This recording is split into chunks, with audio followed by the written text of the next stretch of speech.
Greenland जंगल में बहुत ही सुहानी सुबह थी। भी पक्षियों की चहचहाट सुनकर रिब्बू उल्लू की आंख खुल गई। अरे वाह, सुबह सुबह चिड़ियों की चहचहाट की आवाज कानों में टकराते ही कितना अच्छा महसूस होता है। उनकी आवाज से ही पता चल जाता है कि आज पूरा दिन अच्छा ही गुजरेगा। ऐसा कहते ही रिब्बू अपनी गुफा से बाहर निकला। उसने देखा कि सामने बंटी कबूतर, कालू कौवा, मिठू तोता, रंगीलो कौवी, टूनी चिड़िया और बिंदु चिड़िया, इसके साथ साथ कई पक्षी एक जगह पर जमा थे। अरे साथियों, क्या हुआ? आज तो तुम सभी एक साथ एक ही जगह पर जमा हो। सब कुछ ठीक तो है ना? हाँ, ठीक तो है सब कुछ रिब्बू भाई, लेकिन सामने ये लोहे का खंबा समझ नहीं आ रहा।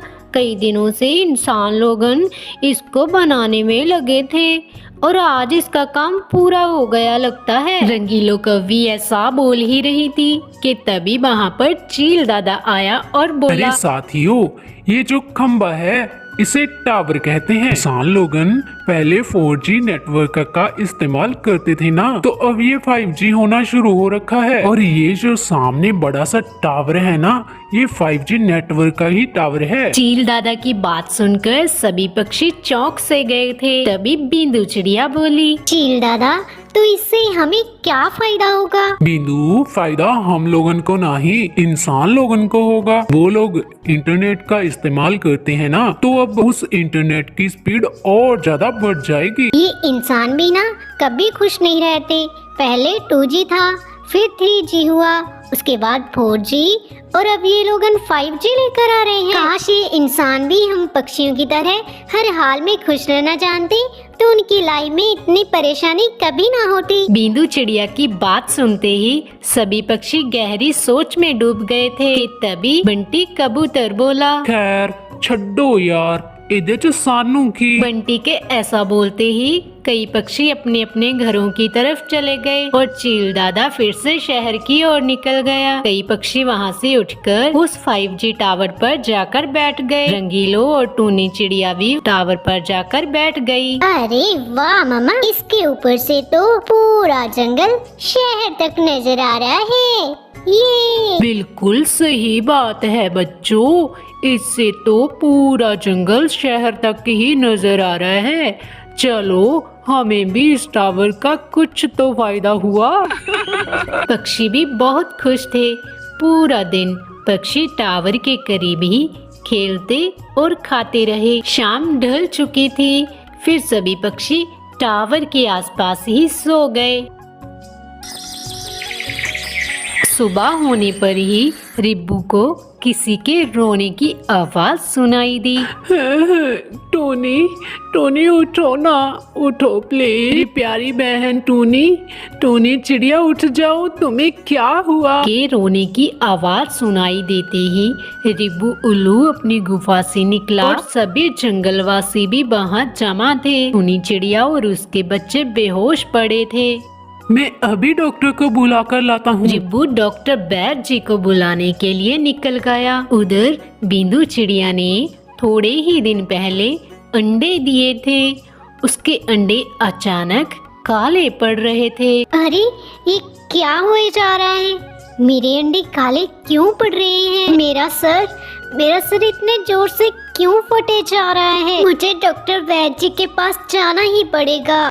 रिब्बू डॉक्टर बैद जी को बुला लाया था और डॉक्टर बैद जी ने पहले टूनी चिड़िया को चेक किया। इसकी सांसें बहुत धीरे धीरे चल रही हैं, जैसे यहाँ की हवा इसे नुकसान पहुँचा रही हो सकता है यहाँ की तेज धूप की वजह से इसे होश ना आ रहा हो। रिब्बू, तुम टूनी चिड़िया को अपनी गुफा की ठंडी छांव में ले जाओ। डॉक्टर बैद जी की बात सुनते ही रिब्बू टूनी चिड़िया को अपनी गुफा में ले गया।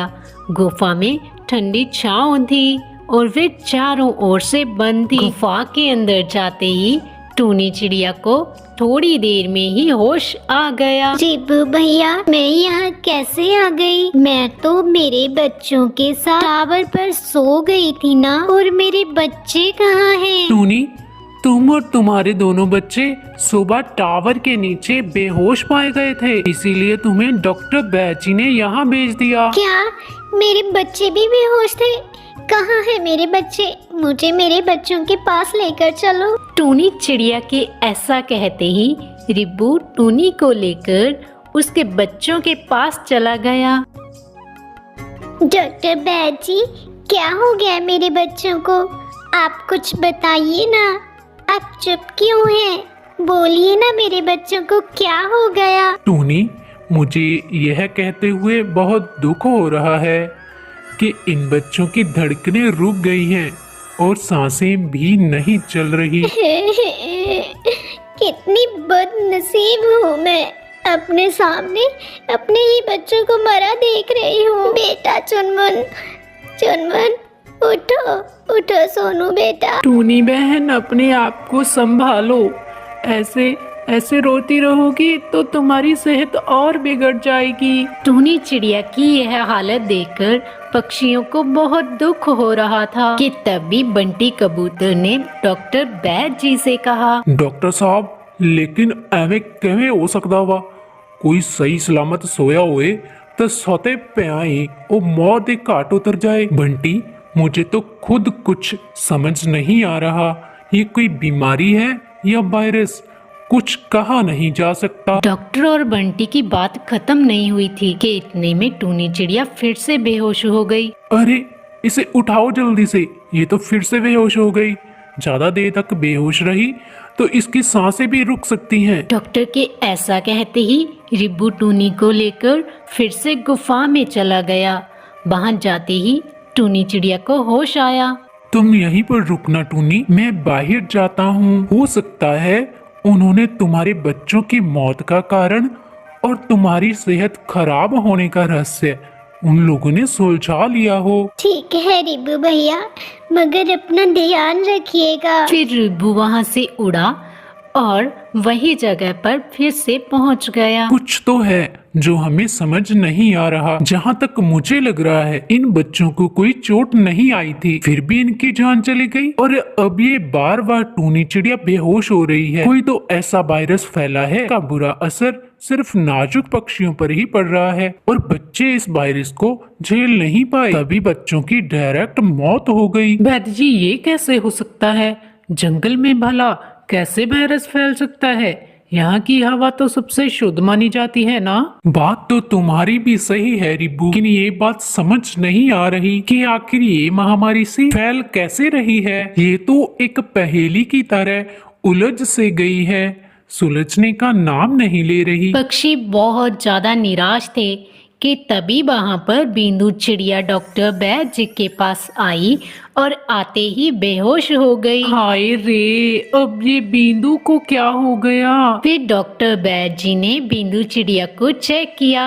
अरे, इसकी सांसें तो चल रही हैं, इसे हमें बचाना होगा क्योंकि ये सिर्फ बेहोश है। रिब्बू, तुम जल्दी से इसे भी टूनी चिड़िया के पास ले जाओ। मेरे भी सिर में दर्द होने लगा है, इतने सालों से पहले कभी नहीं हुआ। रिब्बू भैया, मैं भी तुम्हारे साथ ही चलती हूँ। रिब्बू ने बिंदु चिड़िया को अपने पंजों से उठा लिया और रंगीलो भी बिंदु चिड़िया और रिब्बू के साथ चली गई। उनके जाने के तुरंत बाद ही वहाँ पर चील दादा फिर से आया और वे काफी परेशान लग रहा था। क्या आप उनके जंगल में चिड़िया लोगन सही सलामत है? नहीं, चिड़िया पक्षी ठीक नहीं है, वो बार बार बेहोश हो रही हैं और उनके बच्चे तो मर ही रहे हैं। लेकिन तुम इनके बारे में क्यों पूछ रहे हो? वो दरअसल आपुन अभी अभी शहर से आ रहा है। शहर में घूमने वाली करोड़ों चिड़िया पक्षी मर चुकी है। बहुत सोचने विचारने पर पता चला कि चिड़िया लोगन इस 5G टावर की वजह से मर रही है। 5G tower? लेकिन ये टावर तो अपनी जगह पर ही खड़ा है। खड़ा तो है, लेकिन इस 5G टावर से एक ऐसी रेडिएशन निकलती है जो हवा में घुलकर चिड़िया लोगन के लिए एक वायरस पैदा कर रही है, जिसकी वजह से चिड़िया लोगन की मौत हुई जा रही है। तो ये बात है, अब समझ में आया कि सभी पक्षी टावर के पास सोए थे, इसीलिए जब सुबह उठे तो टूनी चिड़िया और उसके बच्चे बीमार हुए। टूनी चिड़िया थोड़ी बड़ी थी, इसीलिए वो सिर्फ बीमार होकर बेहोश हुई, लेकिन उसके बच्चे वायरस झेल नहीं पाए, इसलिए वो मारे गए। छी, ਇਨਸਾਨਾਂ ਨੇ ਸਿਰਫ ਆਪਣੇ ਇੰਟਰਨੈਟ ਦੀ ਸਪੀਡ ਵਧਾਉਣ ਦੇ ਲਈ ਸਾਡੇ ਵਰਗੇ ਛੋਟੇ ਪੰਛੀਆਂ ਦੀ ਜ਼ਿੰਦਗੀ ਨੂੰ ਖਤਰੇ ਨਾਲ ਭਰ ਦਿੱਤਾ। ਹੁਣ ਆਪਾਂ ਭਲਾ ਕੀ ਕਰਾਂਗੇ? पक्षियों, इंसान लोग ना हमारी भाषा समझ सकते हैं और ना हमारी परेशानी, इसलिए भलाई इसी में है कि हम जंगल में उन जगहों पर रहें जहां हम तक 5G नेटवर्क की रेडिएशन ना पहुंच पाए। डॉक्टर बैद जी की इस बात पर सभी पक्षियों ने सहमति जताई। फिर सभी पक्षी उस 5G टावर से दूर घने जंगलों में चले गए, जहां पक्षियों की जान को कोई खतरा नहीं था। दोस्तों, बहुत ही दुख की बात है कि हमारे बीच रहने वाली लाखों करोड़ों सुनहरी चिड़िया, जो तादाद में बहुत ज्यादा हुआ करती थी, लेकिन आज वो देखने को भी नहीं है। 2G, 3G, 4G और 5G नेटवर्क की रेडिएशन ने करोड़ों पक्षियों की जान ले ली है। अब उनको तो हम वापस नहीं ला सकते, लेकिन जो अभी भी पक्षी आपके गांवों और शहरों के आसपास घूम रहे हैं, उनकी जान बचाना हमारा फर्ज है। उन बेचारे नादान पक्षियों के लिए अपने घर की छतों पर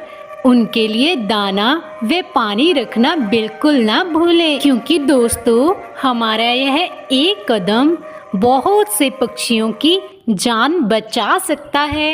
और सबसे बड़ी बात ये कि किसी नादान की जान बचाना ही इंसानियत कहलाता है। Save birds and save nature.